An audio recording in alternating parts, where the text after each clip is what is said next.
got that off, I'm gonna tell you straight. Turn it off. My real estate roundup homies, come on in, come on in. We're here in Hollywood, Florida at the Diplomat Hotel in the penthouse at the Valuetainment Vault, and you want to become a master real estate negotiator. I've got a bonus video for you today.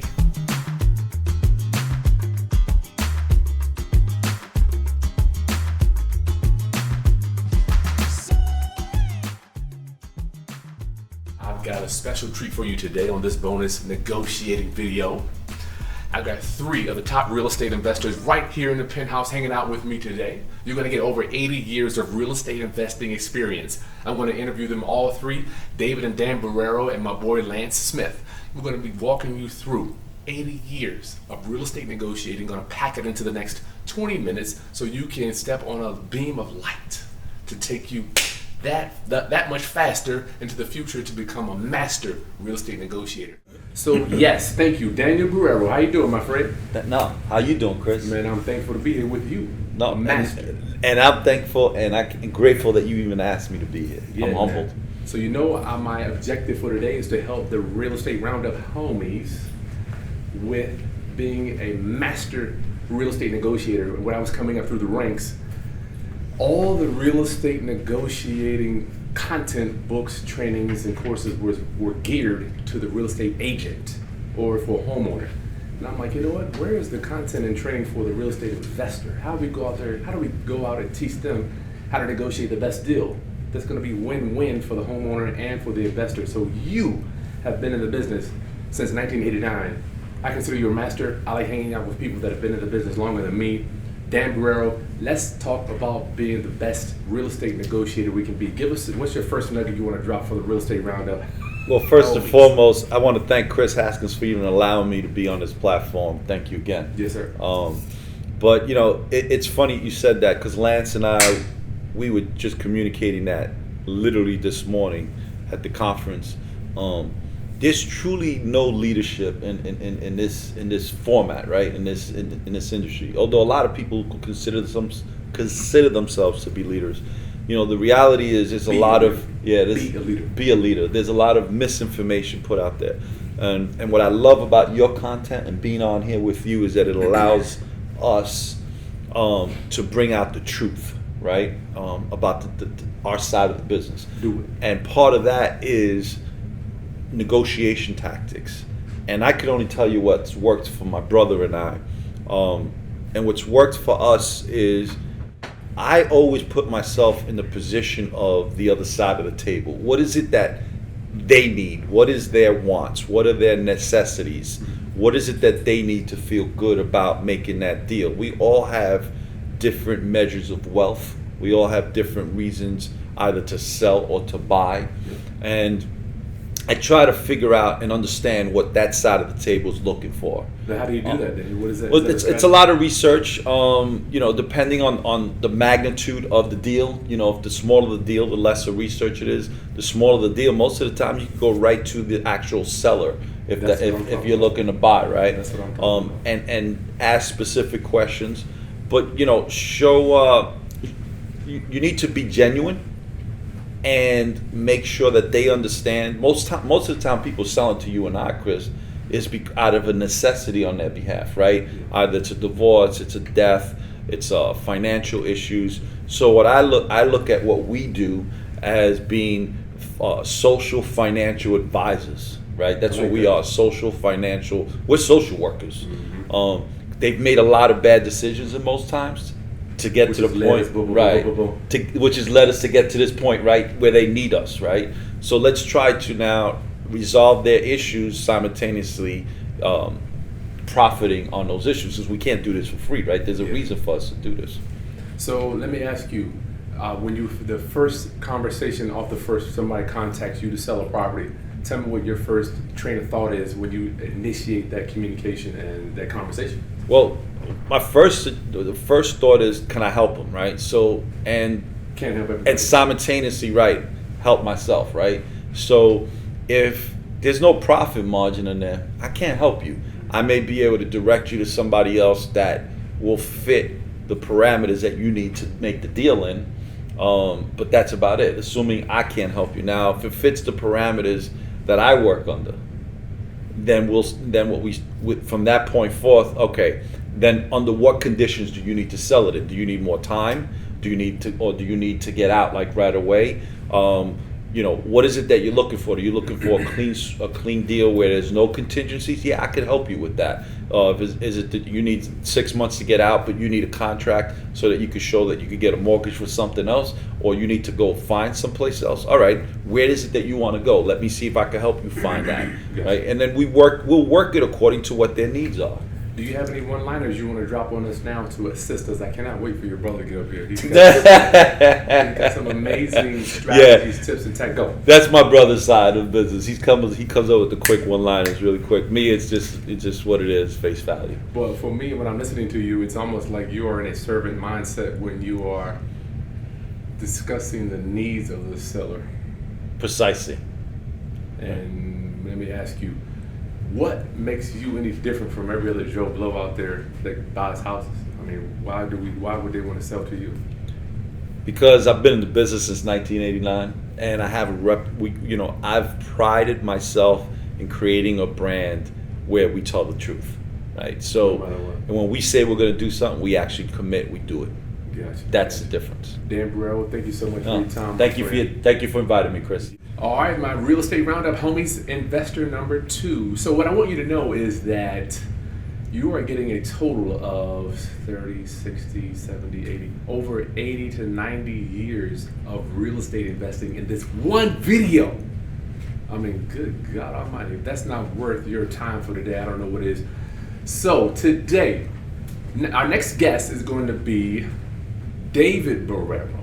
David Borrero, and I've been in the real estate business in New York, New Jersey, and in Florida since 1989. Is it 89 for you too? 89 as well, yeah. So far you got Dan, he's 30 years in, Dave's 30 years in, and then my last guest has got 20 plus years. This is how We're going to continue with the brother. Now this guy, you can keep going, Dan, I don't mind. This is impromptu. David Borrero, how you doing, my brother? Very good. How are you, sir? Good to see you. Likewise. It's always a pleasure. Love that smile. Yes, sir.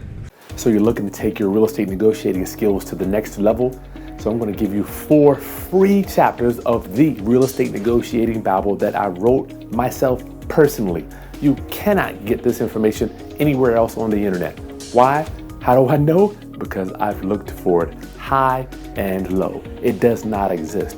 Where else are you going to get the covert word phrases and neuro-linguistic programming that us investors have to know in order to negotiate with sellers and transfer our beliefs over to them, okay? So there's a link below. I'm going to give it to you. All I'm asking in return is your email so we can stay in touch with you to let you know when we're going to have all the cool experts and trainings on my channel. So I'll see you on the other side.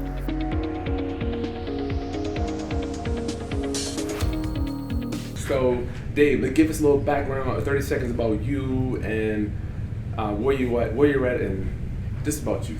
I mean, short and simple. I am, partners with my brother Dan. I've been doing this since 1989, like him, because of him, also because him and my father brought me into the business. And then we've stretched out to my brother and I partnering up on our own, and now doing investments and reselling homes, holding homes, flipping homes, and pretty much every aspect of real estate you can dream of. Doing everything. You guys are amazing. But I love talking to you because of the one-liners and the mental capacity and the compartmentalization that you have doing deals. It gets challenging dealing with so many personalities that you are dealing with being a broker. You have to deal with agents, buyers, sellers, home mortgage people, home inspectors, all that stuff. So you're able to compartmentalize. And today's training was to talk about how we can become a better negotiator. Give us your thought process on how do you get started when someone contacts you to sell a house. For me, it's more about the compassion, right? When someone calls to sell a home, they have a problem. Just like any other, whether they're going to call you as an investment or me to actually sell it as a primary, they have a problem. Their problem may be they're looking to downsize. Whatever the problem is, I consider it an issue that I need to fix. So I typically ask them, what is it that, on a perfect day, what does that look like for you? Well, perfect day, what does that look like? So you're right there in the mind. right. I mean, Dave, I'm not going to let you slide by, man. The words you use are magical. In the perfect world, so they're thinking the best case scenario. Best case scenario. Go. So typically they're going to open the door on that for me, because now I've asked them on a dream day, right? What does it look like? Well, I sell for X amount of dollars, and they give me, instead of 60 days to move, they give me 90 or they give me 120. So now I've just realized that sometimes it's not just about the money, it's about the time frame, right? So sometimes people will be willing to take less if I can give them the time. Oh my goodness. Where did you get that from, Dave, regarding understanding that money is not always at the top of the list? It just comes with experience, I'd say. I mean, I know there's plenty of books I can tell you to read. However, there's nothing like personal experience. Do you get it right the first time? Maybe not, right? Probably not. Nevertheless, it's about utilizing what you misunderstood the first time to come back and get it right the second time. So once you get the time frame out of the way, boom, next part of the process. So then some people, depending on their personalities, they're built on process, right? They want to know, well, hold on a second. What about appraisals? What about inspections? Give me soup to nuts. But others really, all they care about is the price. What's the price? What's the price? What's the price? So I have to focus on the price, so then drip all the process points in, right? So for me, I ask the questions to really figure out what's most important for my client. So give me some of the questions that you ask the seller when they come in. Okay, so if we got you, let's just use it $900,000. If I got you $900,000 for the house, what happens next? I love it. Right? We should record you in action, man. But go. What happens next? What happens next? Oh, well, you tell me. Okay, well, that's great. That's good for me. Now I'm in the driver's seat. Or they're going to say, well, okay, I want $900,000, but I also want to be able to move in 2 weeks. That's good. Well, that's almost impossible, right? Now I have to tell them that. Right? Possible. It's possible if you have a buyer for $900,000 cash. Yeah. Typically, there's not too many of those. But my point of negotiating is to try and find out what's most important to you, so that I can deliver the most important product to you, or the most important part of that, right? First and foremost. Yes. And then once they have what they really want, they'll give me what I need to make the deal happen. Once they have what they want, then I can possibly get what I need. I like that, Dave. I don't know, you're a master. So I remember you the other night we were at dinner, you were giving us some one-liners, man. It was something about... We were talking about the cars. Yeah, the cars. Give us some one-liners, man. So that I actually, arm them. it was actually basically almost what I said just now. We were talking about the cars. We're talking about negotiating with my brother. We're going to the car dealerships. By the way, anybody that is out there that owns a car dealership, when you see my brother walk in, you walk out the back door. Shut it down. Just go home. Do not try to sell a car to Dave Borrero. Exactly. Okay? If you see him walk through the door. I love him, but he is, yeah. That's why I told Ronnie, don't take his business. Yeah. But nevertheless, that's where I used. You go to the car. I always think of negotiating as trying to be fair. I catch more bees with honey than I do vinegar. So if I can propose something that seems very fair to the people involved that are in that negotiating, I think it works, right? Winning doesn't mean they lost. Yeah. It just means it was a good deal. And actually, negotiating is nothing but coming to an agreement anyway. Exactly. So for me, it's all about being fair. So one-liner, I don't know. If I can get you the right. If you can give me the car that I want, no, I want what I don't remember what I said. You said I can give you. Damn, Dave. Give me the car that I want at the price that I need. There you go. I can get you the car you want at the price that you need. No, yeah, you're gonna give me the car I want at the price that I need, and we'll have a deal. So the car can be substituted for a house, can be substituted for a hotel, whatever, land. Doesn't matter, because there's a want and need, right? There's in any position in life, you have your wants and you have your needs. If I can get both of those, we have a deal. It's almost like you win either way. I win. Heads I win, tails you lose. You're too smooth. Dave Borrero, thank you so much for hanging out with me. Thank you very much for the opportunity. I appreciate it. It's cool. All right.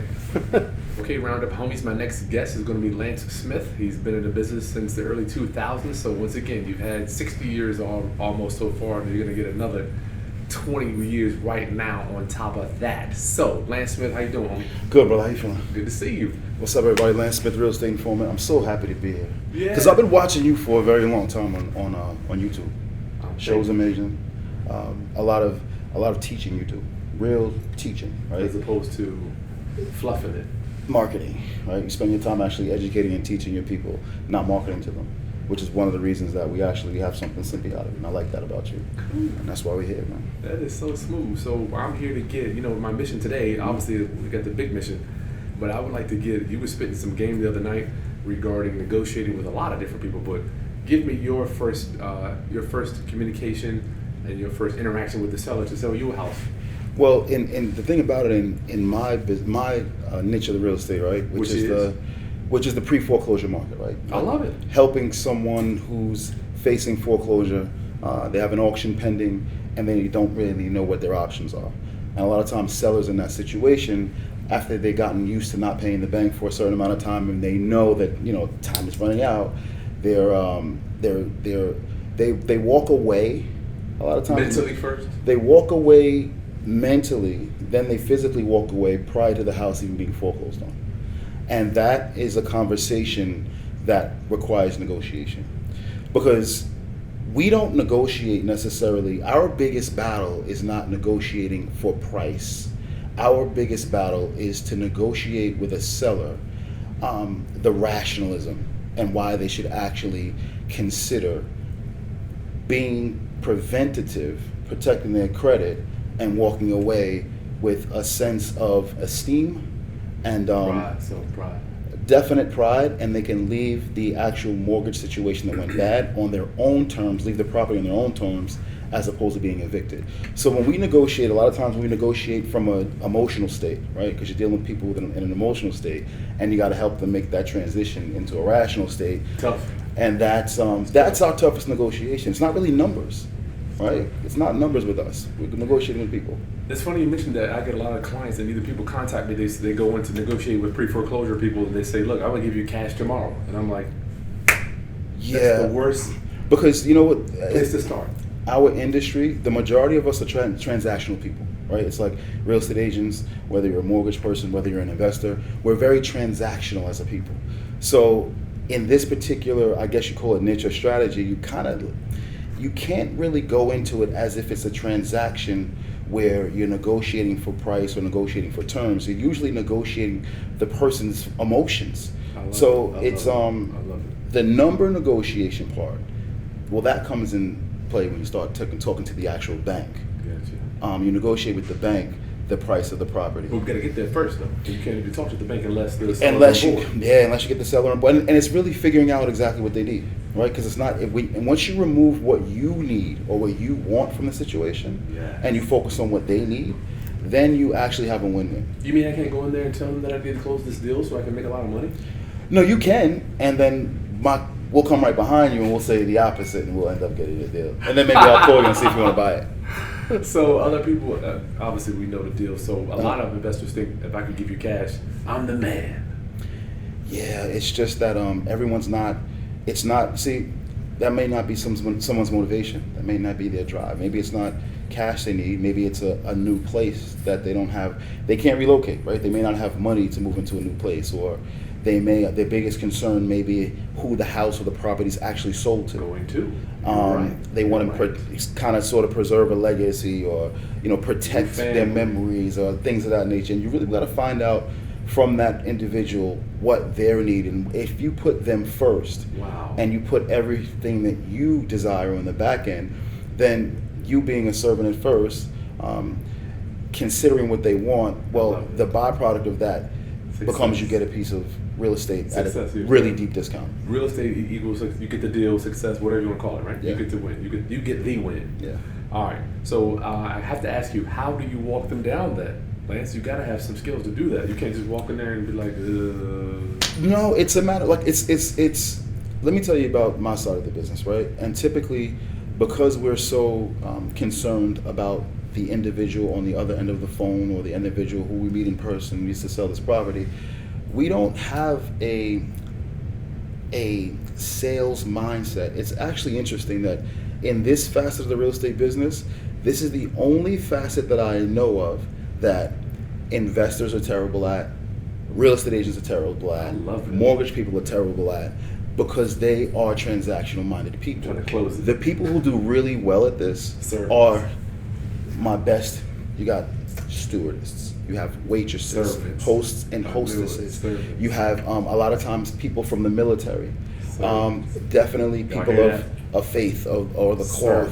Servants. The people who succeed at this thing are really more servant minded, and that's really it. And they don't really have negotiating on their mind; they really have helping on their mind. How do we get our viewers, my roundup homies, to get out of the, I call it deal-itis. Mm-hmm. You know, they want to get the deal so bad that they, the sellers can smell it. You just hear, I feel like when you do with pre-foreclosures, people are looking at you that you're going to benefit from their loss. You know, the first thing out of my mouth is, look, I'm not here.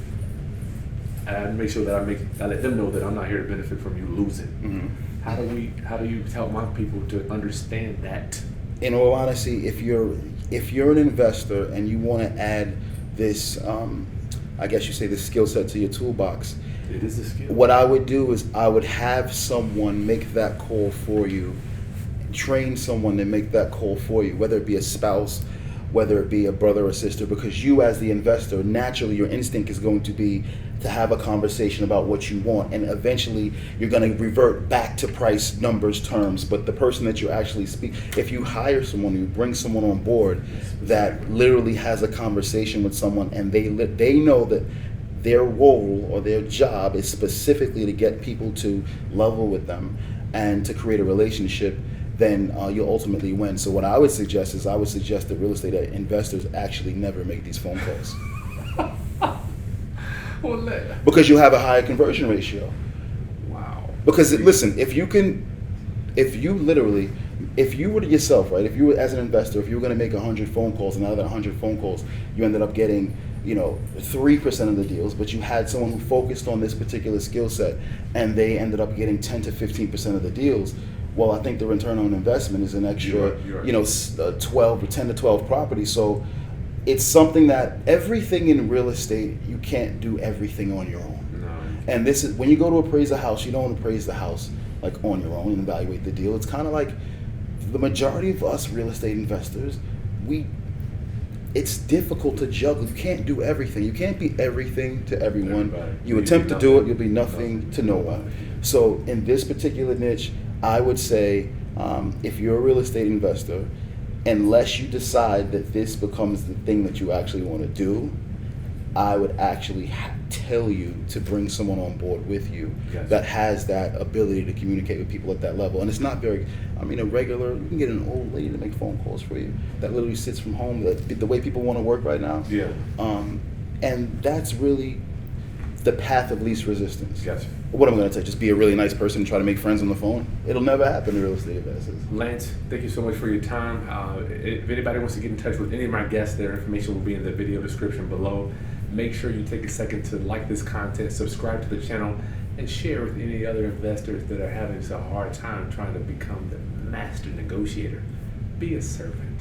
Be a servant. Stop worrying about the money. Oh, I need the money so bad. Don't do it. Would you say? Don't put the money first. Don't put the money first. No. I'll see you next time, Roundup. Peace.